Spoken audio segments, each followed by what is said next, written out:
Una lesión de furcación es la destrucción de los tejidos periodontales en la zona interradicular. Hemos visto hasta ahora el diagnóstico y las consideraciones anatómicas a tener en cuenta para el diagnóstico, el pronóstico y el plan de tratamiento. No está de más recordar lo que habíamos expresado en el último momento, la clasificación de las lesiones periodontales. Las lesiones periodontales se pueden clasificar en lesiones de grado 1, donde es una destrucción de tipo incipiente, se destruyen los tejidos periodontales hasta la zona de la furcación, pero sin penetrar en ellos. Una lesión de grado 2, en donde hay destrucción de la cresta ósea interradicular en un solo de los lados, ya sea vestibular o lingual. Y las lesiones de grado 3 y 4, donde hay una franca comunicación por la pérdida ósea interradicular, tanto de vestibular a lingual. Veamos ahora lo que se refiere a tratamiento de las lesiones periodontales. Vamos a hacer el tratamiento según el tipo de lesión, es decir, de acuerdo al grado de severidad de la misma, y vamos a hablar de las lesiones de grado 1. El tratamiento de las lesiones de furcación de grado 1 es casi igual al tratamiento de un diente uniradicular, ya que la furcación no ha sido afectada en su totalidad, ya que la pérdida de hueso llegó hasta la división de las raíces, pero sin avanzar mucho más. Para todos nuestros pacientes, ya sean las lesiones de grado 1, 2, 3 o 4, le vamos a realizar el tratamiento o terapia básica, que consistirá en el raspaje y alisado radicular, en la enseñanza de todas las técnicas de higiene bucal que corresponden a cada caso en forma individual, y esto lo vamos a complementar con la eliminación de caries y la eliminación de las obturaciones o restauraciones desbordantes o con márgenes incongruentes que sean capaces de retener placa bacteriana. Es decir, crear un microclima, un microambiente favorable para que estos tejidos reparen. Por supuesto que en muchos casos deberemos o tendremos que optar por algún medio o recurso quirúrgico en función de eliminar la bolsa. Vamos a ver uno de los procedimientos que es no solamente la eliminación de las obturaciones desbordantes, sino la odontoplastía. El tallado de la pieza dentaria, especialmente en la zona de la furcación, tiende a suavizar los márgenes y las formas en función de crear rampas de acceso para la eliminación de la placa con los elementos de higiene oral. Veamos esta secuencia tomada del atlas de Reitestad, en donde vemos cómo con una fresa se puede ir eliminando o mejorando el contorno dentario en la zona de la furcación en función de acceder, como en este caso, con el cepillo unipenacho a dicha zona y mantenerla libre de placa. La situación se va complicando y especialmente en las lesiones de grado 2. En estas lesiones, además de hacer la terapia básica, podremos optar por dos recursos quirúrgicos, como son la gingivectomía o el colgajo desplazado apical con o sin resección ósea. Veamos este caso preoperatorio, donde tenemos abundante cantidad de placa bacteriana, esto es el aspecto lingual de un molar inferior, y veamos un posoperatorio, post-terapia básica, post-raspaje y alisado radicular, en donde se tiene que tener en cuenta cómo se ha producido la eliminación de la bolsa por retracción, cómo se ha logrado mantener un adecuado control de placa bacteriana por parte del paciente, y veamos cómo se ha llegado a lograr una papila interdentaria. En este otro caso, que ya lo hemos visto anteriormente, se ha realizado una gingivectomía para dejar esa zona libre de bolsa periodontal. Por supuesto que cuando tendremos que optar por una gingivectomía, deberemos tener presente el ancho de encía insertada, es decir, tener suficiente encía insertada después de la eliminación quirúrgica para no provocar lesiones mucogingivales. Es decir, que por un lado tendremos como objetivo de nuestro tratamiento la eliminación de la bolsa y por el otro lado crear una papila interradicular. En este caso veamos un posoperatorio, un post-colgajo desplazado apical, donde se ve la perfecta adaptación de los márgenes gingivales, la perfecta adaptación y la creación de esa papila interradicular.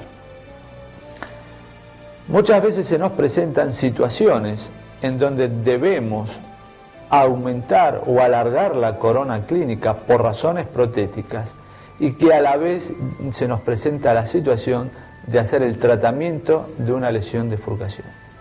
En este caso se puede ver el colgajo levantado, la lesión de furcación de grado 2, obsérvese la destrucción de los tejidos periodontales en un solo lado, en este caso vestibular, y vemos una vez eliminado la cresta ósea para ganar acceso y ganar altura, luego esta pieza dentaria va a ser acortada en su altura, vemos el colgajo reposicionado apicalmente. Otra técnica para el tratamiento de estas lesiones de grado 2 es la tunelización.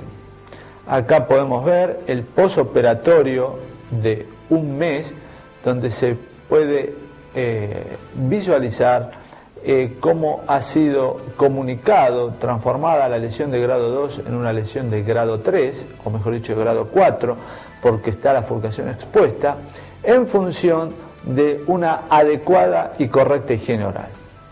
En este otro caso, vemos el posoperatorio a los 2 años y vemos como prácticamente lo que en un primer momento se había logrado tunelizar y dejar accesible a la higiene, acá la papila cubrió todo el espacio, ya no fue necesario ubicar ningún elemento interdentario o interradicular y permitió lograr una salud periodontal adecuada.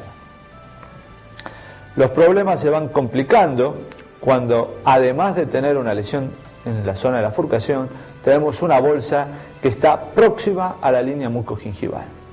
Acá vemos la sonda colocada dentro de la bolsa, la sonda fuera de la bolsa y que nos está indicando su proximidad a la línea mucogingival, y esto nos está indicando que es necesario levantar un colgajo.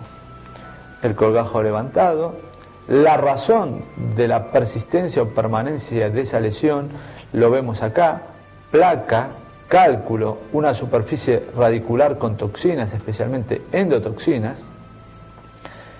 Y el tratamiento, por supuesto, es no solamente el levantamiento quirúrgico de un colgajo, sino la precisa y correcta utilización de puntas morses y cureta para alisar la superficie radicular.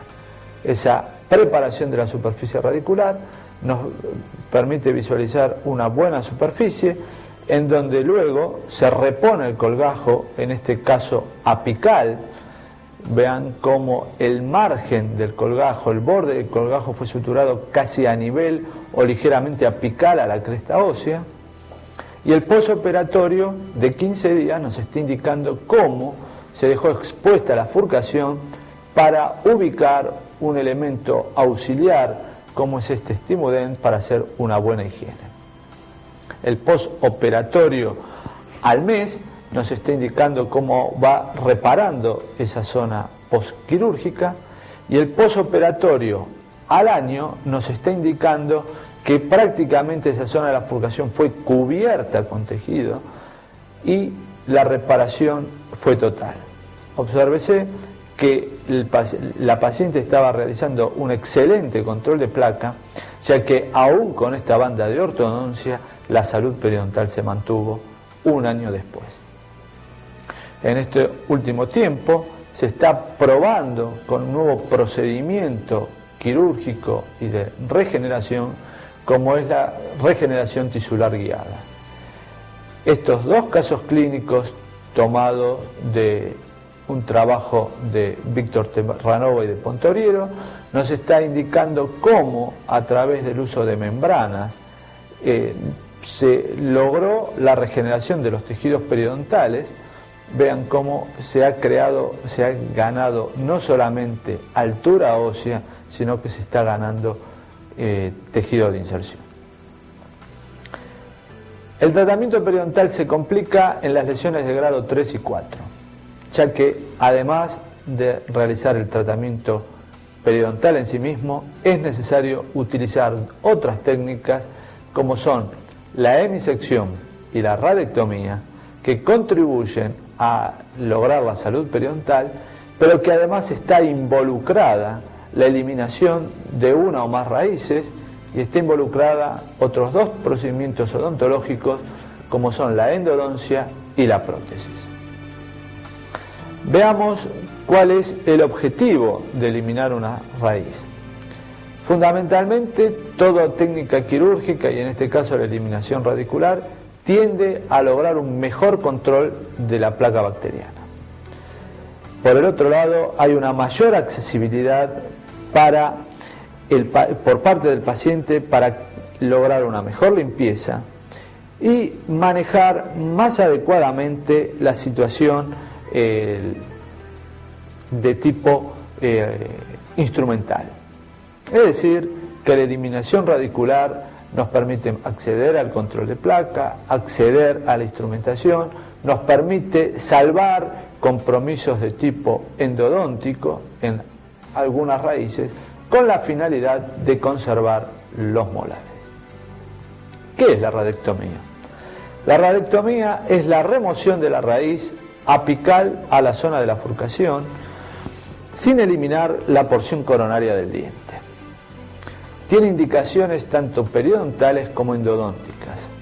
Vamos a recalcar fundamentalmente las indicaciones de tipo periodontales, ya que las lesiones más habituales o más frecuentes en donde es necesario eliminar una raíz son las lesiones de tipo periodontal. Generalmente las raíces o se realiza la radiectomía cuando hay una gran pérdida ósea alrededor de una raíz aislada y que amenaza el soporte de la pieza vecina. Por otro lado, también destrucciones extensas en raíces aisladas con una bolsa que sobrepasa la línea mucogingival a veces nos mejora el tratamiento con la eliminación de una de esas raíces. O por el otro lado, bolsas infraóseas localizadas en una sola raíz. Le podemos agregar reabsorciones cementodentarias externas internas, caries, etc. Vamos a ver un caso clínico. Veamos acá una extensa pérdida ósea en la raíz distal de este molar superior. Vemos la radiografía, una extensa pérdida ósea, el caso clínico y vamos a realizar la radiectomía. Las radiectomías deben hacerse con el tratamiento endodóntico ya realizado. Pero muchas veces cuando uno levanta un colgajo y no prevé hacer la radiectomía, es lícito realizar la eliminación radicular aún con el diente vital. La única diferencia es que deberá colocarse un apósito, ya sea de hidróxido de calcio o algún cemento a base de dióxido de cianeugenol, para obturar momentáneamente esa exposición pulpar. Se levanta un colgajo y se hace el corte con fresa de la raíz involucrada. Vemos ya el corte realizado, la eliminación de todo el tejido de granulación, la perfecta instrumentación radicular para dejarla libre de endotoxinas y la reposición del colgajo generalmente apical a la posición original. Es de buena práctica que luego de la instrumentación radicular y suturado el colgajo se realice la odontoplastía, es decir, transformar la anatomía de ese molar que era soportado por 3 raíces a una anatomía compatible con las 2 raíces que quedan.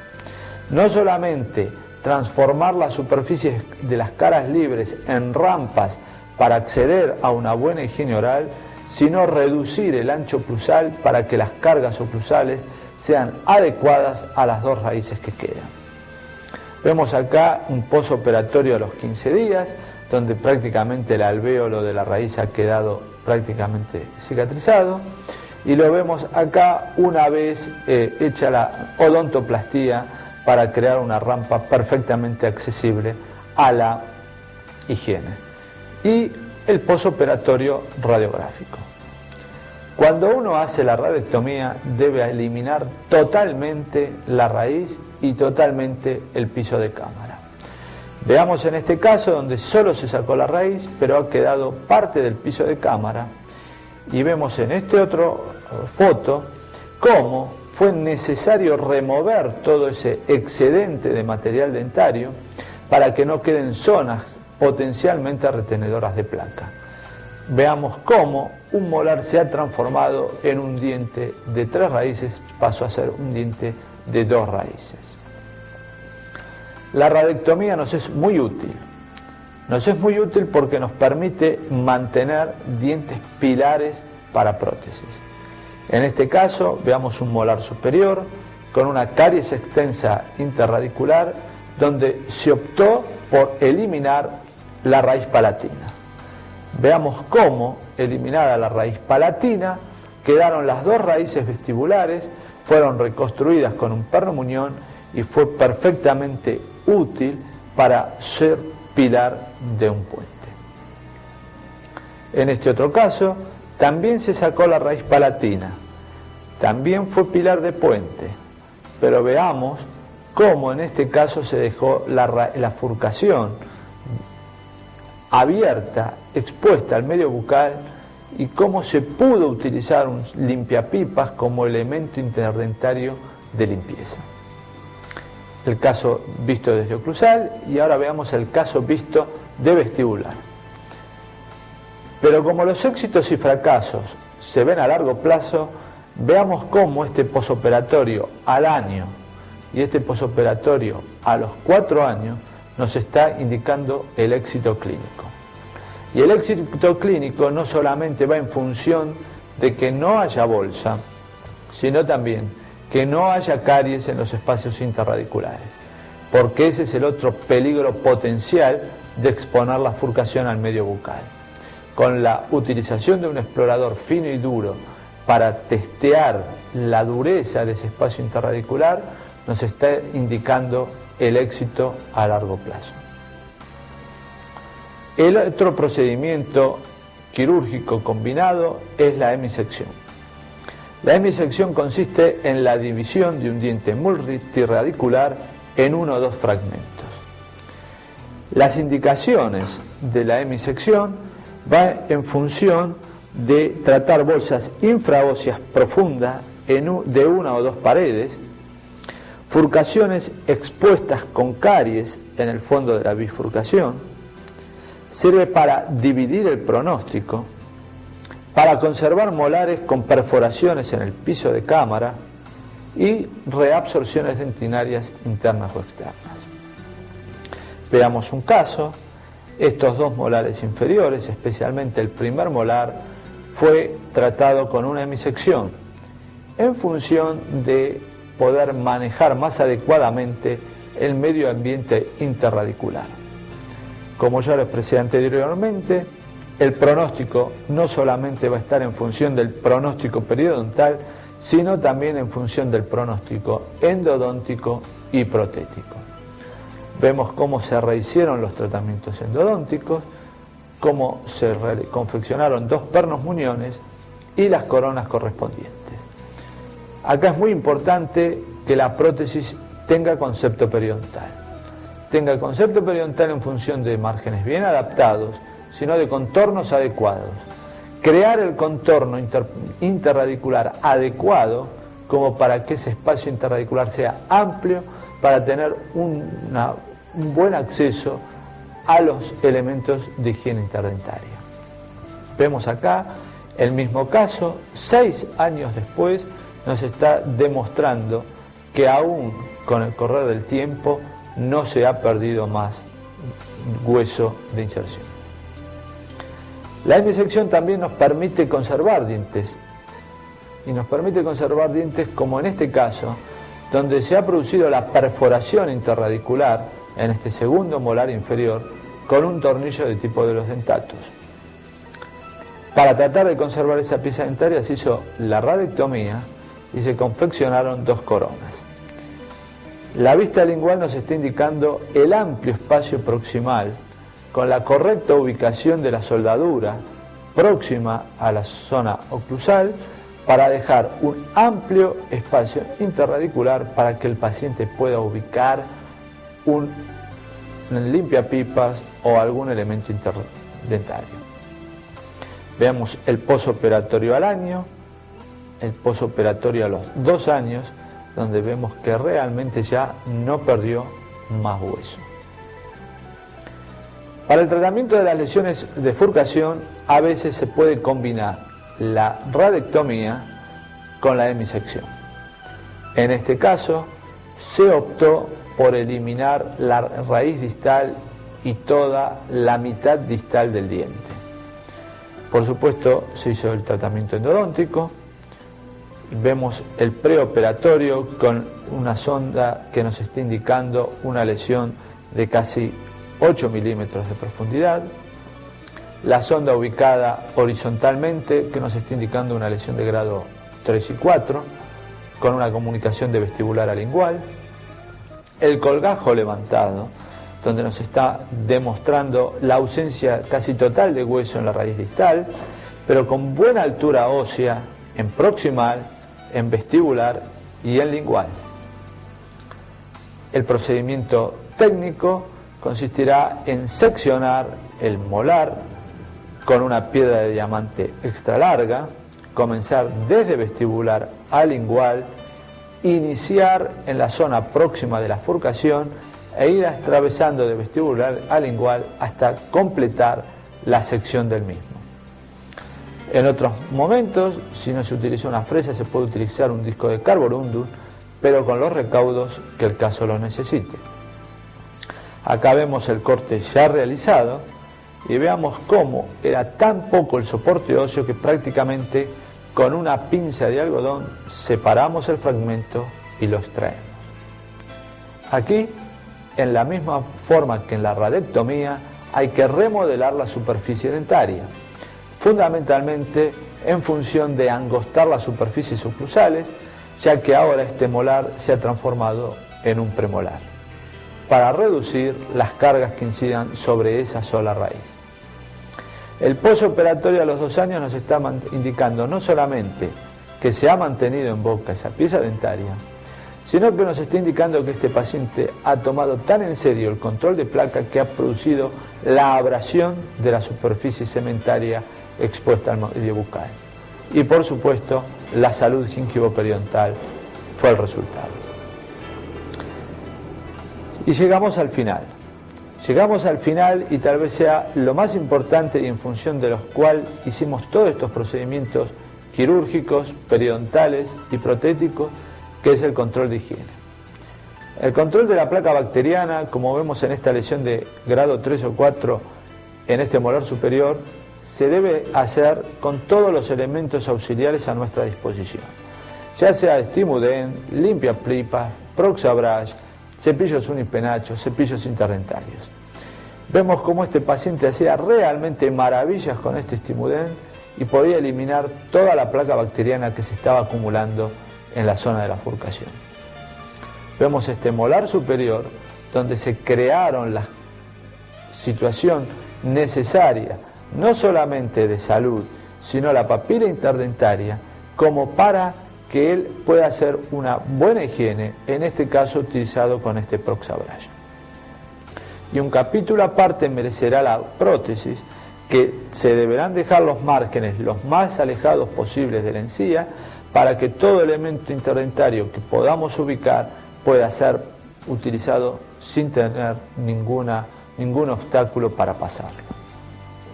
Con lo que hemos visto hasta ahora, podemos asegurar que con los conocimientos técnicos adquiridos podemos estar en condiciones de tratar todo molar afectado con una lesión de furcación.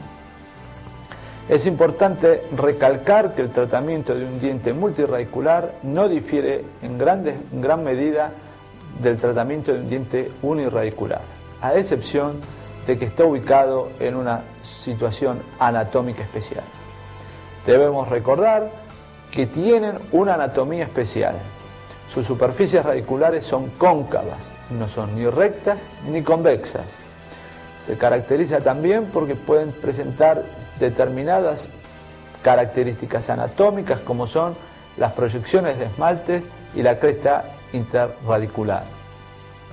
Pero también es cierto que tendremos que tener presente la posición del límite amelocementario respecto de la furcación, el grado de separación radicular que nos va a dar tal vez la clave del pronóstico y permanencia del diente en boca, ya que un diente con las raíces separadas va a ser mucho más fácil de tratar, mucho más fácil de controlar y de mantener por el paciente, y nos va a brindar un anclaje mucho mayor que un diente con las raíces fusionadas. El otro punto son las crestas óseas, especialmente de las caras libres, que nos van a determinar el tipo de destrucción ósea, como son la cresta ósea delgada, nos va a producir una pérdida ósea horizontal, y una cresta ósea gruesa nos va a determinar una pérdida ósea angular con una mayor dificultad en el tratamiento. Por el otro lado, con respecto a una situación etiológica especial, es la presencia de los conductos accesorios que comunican la cámara pulpar con el periodonto. Y estos conductos, que son un camino de doble vía, pueden generar lesiones periodontales, ya sea por necrosis o gangrenas pulpares. Pero el camino inverso también puede ser. Lesiones periodontales de furcación pueden generar pulpitis, necrosis y gangrenas pulpares. Hemos también hablado del diagnóstico. El diagnóstico se hace a través de la profundidad del sondaje y de la pérdida de inserción, pero difiere de un diente uniradicular en que la sonda debe ser colocada no ya paralela al eje mayor del diente, sino colocada en forma oblicua o horizontal, con la intención de penetrar en la zona de la furcación para ver su grado de afectación. Y por último, hemos hablado del tratamiento. Y con este tratamiento de los distintos grados de lesión de furcación, nos permite avisorar un panorama mucho más alentador que el que teníamos a principio de siglo. A principio de siglo, todo diente con una lesión de furcación estaba destinado a ser extraído. Hoy podemos mantener muchos molares y por mucho tiempo, y fundamentalmente en muchas ocasiones como pilar de prótesis, con el tratamiento periodontal, al cual coadyuvan el tratamiento protético y el tratamiento endodóntico.